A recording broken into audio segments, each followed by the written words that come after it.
कि चीन के जो इंजीनियर्स हैं उन्होंने पाकिस्तान में आकर और ये J-10 नाम का फाइटर जेट है जिसको उड़ाने में और हम पर हमला करने में मदद की। क्या मैं सही कह रही हूँ?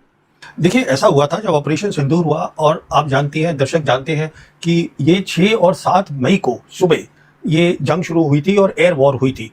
और उसमें हम ये भी जानते हैं कि पाकिस्तान ने अपने J-10 हवाई जहाज उनको इस्तेमाल किया था। अब J-10 जो है वो चाइना का हवाई जहाज है, चेंगडू है जो उनकी एविएशन कंपनी बनाती है।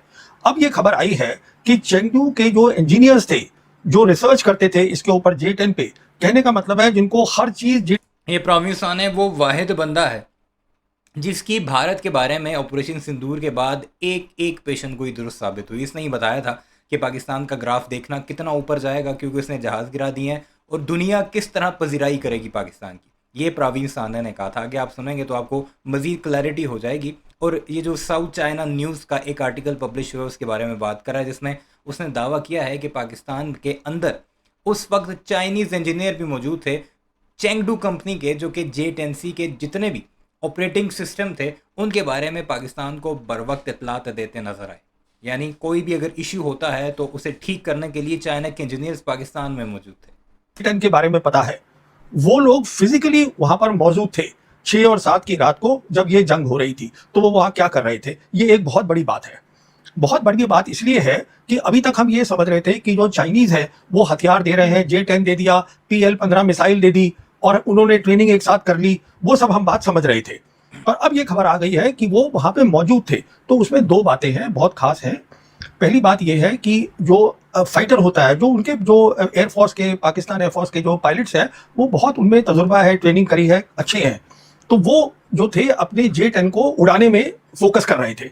जो ये इंजीनियर्स थे वो ये फोकस कर रहे थे उनके उड़ने से पहले कि उसकी ठीक मेंटेनेंस है, क्योंकि अभी रिपोर्ट आ रही है उस समय वहां पर जो टेम्परेचर था वो 50 डिग्री सेंटीग्रेड था।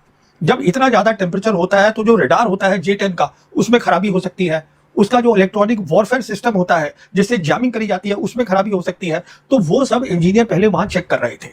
और उसके बाद जब उन्होंने उड़ान भरी है उनके पायलट्स ने, तो तब जैसे कुछ मालूम होगा आपके दर्शकों को भी, उन्होंने अपने रडार बंद कर दिए थे। J-10 के रडार बंद थे, वो इसलिए बंद रखे थे, अगर वो ऑन करते तो जो इंडियन के जो पायलट्स थे और फाइटर्स थे उनको पता चल जाता कि हाँ ये दुश्मन का हवाई जहाज यहाँ आ गया है, हम कैच कर लेते सिग्नल। जी हाँ। तो वो उन्होंने बंद कर दिए। और उन्होंने क्या किया, उसके ऊपर और पीछे एक और एयरक्राफ्ट रखा जिसको हम बोलते हैं AEWC, मतलब एयरबॉर्न अर्ली वार्निंग।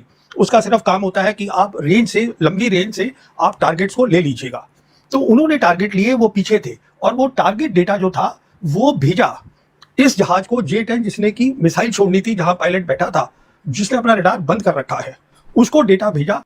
तो जब वहां से डेटा आया तो डेटा ठीक है, SDR ने कंफर्म किया, जो सॉफ्टवेयर डिफाइंड रेडियो है, और फिर उन्होंने वो डेटा जो था जो पायलट को भेजा उसके मिशन कंप्यूटर के ऊपर, क्योंकि पायलट को पता नहीं है, उसे दिखा नहीं है। उसके बेसिस पे इन्होंने PL-15 को बटन दबाया और छोड़ दी, और वो सीधा जाके टारगेट पे लग गया। टारगेट पे लगा। मैं टारगेट की बात करूंगी कि क्या है टारगेट, हमारा ही टारगेट पे लगा, ये प्रवीण सानी कह रहा है। ये सामने आरफा खानम शेरवानी बैठी हुई है, ये दोनों इंडियंस हैं।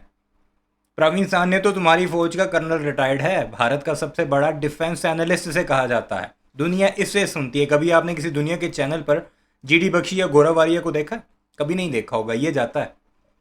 प्रवीण साहनी दुनिया के बड़े बड़े चैनल्स पर जाकर तजजियात देता है। इसका अपना चैनल जो है वो भी इंग्लिश में है। हम प्रोपेगेंडा कर रहे हैं ना, इन्हीं की सुन लो भारतीयों। नुकसान जाहिर हुआ होगा। तो मुझे बताइए, लेकिन ये हमला तो अचानक हुआ। भारत ने बताया जरूर था कि हम हमला करने जा रहे हैं, हमने ऐलान किया था कि हम ऑपरेशन सिंदूर करेंगे, लेकिन ये कोई हफ्ते भर पहले तो हमने बताया नहीं था। तो फिर ये इंजीनियर कैसे चीन से पाकिस्तान आ गए और सारी तैयारियां हो गई? ये तो लग रहा है कि हफ्ते भर की, 10 दिन की तैयारी है। नहीं, हफ्ते 10 दिन की नहीं है, ये कई सालों की तैयारी है। ये 5 अगस्त 2019 में जब हमने जम्मू कश्मीर से 370 हटाया था, उसी समय से, शायद मैंने आपके शो पे पहले भी कहा है कि चाइनीज लीडर खुलेआम बोलते थे कि हम पाकिस्तान की टेरिटोरियल इंटीग्रिटी, सॉवरेनिटी को हम सपोर्ट करेंगे। तब से बोल रहे थे, और इनकी एक्सरसाइजेज दोनों एयरफोर्स की वो एडवांस हो गई बहुत। तो ये तब से काम चल रहा है, ये अचानक नहीं हुआ है। उसके बाद जब 22 अप्रैल को पहलगाम हुआ है, तो वो काफी टाइम था, उसमें अंदर इनके इंजीनियर यहाँ आ गए होंगे देखने के लिए कि जो है टारगेटिंग है वो बिल्कुल ठीक हो। देखिए, इस बार सिंदूर में जो बालाकोट में हुआ था, बालाकोट में हमने पहली बार 2019 में हमने एयरफोर्स का इस्तेमाल करा था, तो पाकिस्तानी उसके लिए, उनको उम्मीद नहीं थी। इस बार तो वो तैयार बैठे थे। इस बार तैयार बैठे थे। जो सैटेलाइट्स थे चाइना के, वो उन्होंने उनको वो भी बताया कि हमारे कहाँ का एयरक्राफ्ट है। वो तो सिर्फ इसलिए बैठे थे कि हम एक बार अपनी मिसाइल छोड़ें और वो मिसाइल पाकिस्तान की एयर स्पेस को अंदर चली जाए तो वो हमला करेंगे।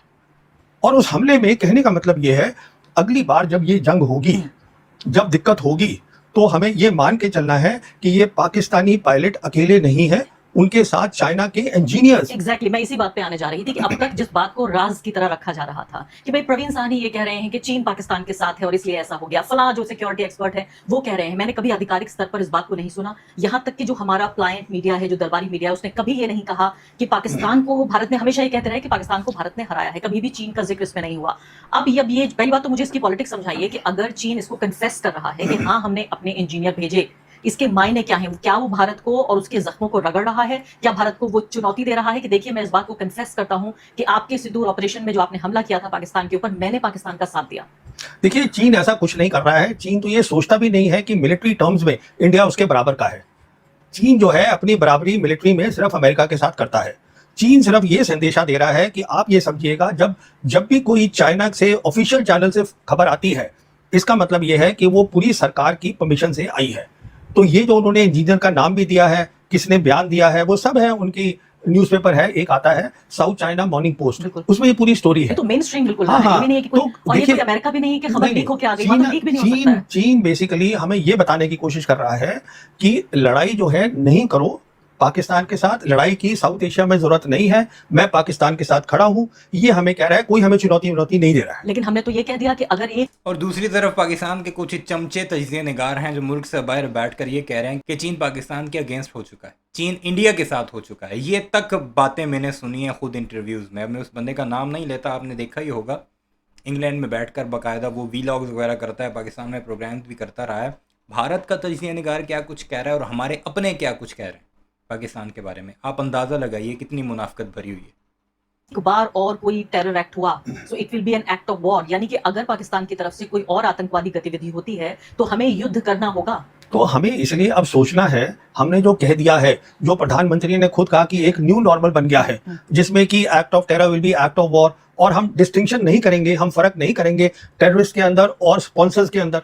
इसका मतलब हम फुल स्केल लड़ाई लड़ेंगे। फिर हमें एक नमूना मिल गया है ऑपरेशन सिंदूर के अंदर कि लड़ाई कैसी होगी, वो भी हमें समझ में आ गया है। वो एक अलग टाइप की लड़ाई होगी, जैसे आज तक कभी हिंदुस्तान पाकिस्तान ने वो लड़ाई लड़ी ही नहीं है। कैसी होगी? हाँ, देखिए अब तक क्या होता था, हिंदुस्तान पाकिस्तान की जो लड़ाई होती थी वहां पर एक लाइन होती थी जो हम बोलते थे कॉन्टैक्ट लाइन। इस तरफ हमारी फौज है, उस तरफ उनकी फौज है, लड़ाई यहाँ से शुरू होती थी, जैसे हमारी लाइन ऑफ कंट्रोल है, वो लड़ाई वहां से शुरू हुई और फिर हमारा प्लान है, हम इधर गए, उनका प्लान है वो इधर गए, एयरफोर्स उनको सपोर्ट कर रहा है। अब तो वो लड़ाई नहीं है, क्योंकि हमने क्या देखा इस बार कि आप जो है मिसाइल्स और ड्रोन्स आप कहीं भी फेंक सकते हैं, डेप्थ में फेंक सकते हैं, जो हमने भी फेंकी उन्होंने भी फेंकी। इसका मतलब है ये वो कॉन्टैक्ट लाइन, रियर साइड, ये वो बैटलफील्ड का पूरी बैटलफील्ड एक हो गई है।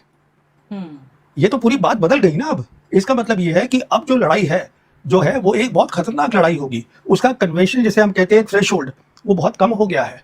सिर्फ यही बात नहीं है, पाकिस्तान जो है, जो उनकी आप देखिए ज्योग्राफी एकदम सीधी सी है और वहां पे उनकी बहुत सारी न्यूक्लियर फैसिलिटीज है, इंफ्रास्ट्रक्चर है। हमारा प्रॉब्लम टेररिस्ट से नहीं है, हम टेररिस्ट से 1991 से लड़ रहे हैं। हमें तो स्टेट लड़ रहा है। अरे भाई, हमें तो पाकिस्तान मिलिट्री से लड़ना है ना, वो हम लड़ नहीं रहे हैं उनके साथ। पाकिस्तान मिलिट्री से हमें ताकत बनानी है कि हम उनके सामने खड़े हो सकें। अगर उनको पता चल जाएगा आपके पास ताकत है लड़ाई लड़ने की उनके सामने, तो वो ये कम कर देंगे काम जो कर रहे हैं। पाकिस्तान तो छिप के लड़ रहा है। पाकिस्तान कहाँ लड़ रहा है भारत से? अगर वो चीन की सपोर्ट से लड़ रहा है या अमेरिका की सपोर्ट से लड़ रहा है? नहीं, ये देखिए, पाकिस्तान पहले भी हमसे जंग कर चुका है। मैं हार भी चुका है। नहीं, पाकिस्तान नहीं हारा है। देखिए, ये मैंने कई बार पहले भी बोला है कि जो मिलिट्री लाइन बनी थी, पहली जंग हुई थी कश्मीर की और उसके बाद मिलिट्री लाइन बनी 1 जनवरी 1949 को, वेस्टर्न सेक्टर में आज भी कायम है। उसको हम लाइन ऑफ कंट्रोल बोलते हैं। यानी नई लाइन बन गई? नहीं, वही लाइन है, थोड़ी उसको इधर उधर करा हमने। अगर हमको ताकत होती उनको पूरा हराने की, तो वो लाइन ही ग्राउंड पे नहीं होती। वो कहाँ कर पाए हम? जहां तक सवाल है बांग्लादेश बनाने का, हमने बनाया, पर आप खुद सोचिएगा, ईस्ट पाकिस्तान जो 1000 kilometre as the crow flies across India है, वो सपोर्ट कर ही नहीं सकते थे वेस्ट से ईस्ट को, तो वो तो वैसे ही जाना था। आप ये देखिए ना इस बात को, लड़ाई जो हुई वो तो वेस्ट में हुई और वेस्ट में हमने थमा के रखा उसको। लेकिन ये प्रवीण जी, अगर ईमानदारी से देखें तो ये तो धोखे की जीत हुई। अगर मान भी लें ये धोखे की लड़ाई, जीत तो चलिए, जीत हार तो दोनों मुल्क कहेंगे कि हम जीत गए हैं। मैं तो कहती हूँ ये धोखे की लड़ाई हो गई। पाकिस्तान में हिम्मत है तो सामने आए और मुंह से निकल गए उसके धोखे की जीत हुई, यानी मानते हैं अंदर से कि जीता पाकिस्तान ही है। यारफा खानम भी मानती है धोखे की जीत हुई। खुद लड़े, क्यों चीन की मदद से लड़ लड़े? तो पाकिस्तान ही रहा है ना, उनके पायलट्स चला रहे हैं एयरक्राफ्ट। अब अच्छी बात यह है कि क्या हुआ उनके पर्सपेक्टिव से। नॉर्मली क्या होता है, जैसे हम रफाल ले रहे हैं, हमें तो खैर वो सोर्स कोड ही नहीं दे रहे हैं, वो बात छोड़िए। सरकार को बताना है कि 6 और 7 की रात को हम अभी जश्न मना रहे हैं ऑपरेशन सिंदूर का, अच्छी बात है। अगर उनकी एयर वॉर में हमने देखा, उन्होंने बालाकोट में भी अच्छा किया 2019 में एयर वॉर में, वो दिन के टाइम आए थे अगर आपको याद और होगा। फिर 5 साल बाद तो अब फिर वो अच्छा कर रहे हैं, और इस बार तो उनके इंजीनियर भी आ गए। हम देखिए नॉर्मली क्या होता है कि आप J-10 लेकर आइएगा और उसके बाद पाकिस्तानी इंजीनियर जो है वो ट्रेनिंग करके आते हैं और यहाँ आते हैं। पर अजीब बात ये देखी गई कि उनके खुद ही इंजीनियर यहाँ आ गए। तो मतलब और हम जिनसे जहाज ले रहे हैं फ्रांस से, ना वो हमारे साथ राजनीतिक तौर पर साथ हैं, और आप कह रहे हैं वो तो कोड भी नहीं दे रहे हैं। सिंदूर में आखिर हुआ क्या था, हमें ये कभी पता नहीं चलेगा। ये हैं जी प्रवीण साहनी, भारत के डिफेंस एनालिस्ट। आपने इनकी बातें सुनी। इनका कल का लेटेस्ट इंटरव्यू है, मार्का हक की एनिवर्सरी पर ही आया है, तो मैंने सोचा कि आपके साथ शेयर किया जाए कि इस वक्त भारत का सबसे बड़ा दिफाई तजज़िया-निगार क्या कुछ कह रहा है। छोड़िए गोबर आर्य और जीडी बख्शी को, वो वॉर मॉन्गर हैं, उन्होंने बकवास ही करनी है। तो असल बातें जो की हैं वो प्रवीण साहनी ने की हैं, जिसे दुनिया भी सुनती है और मान भी रही है।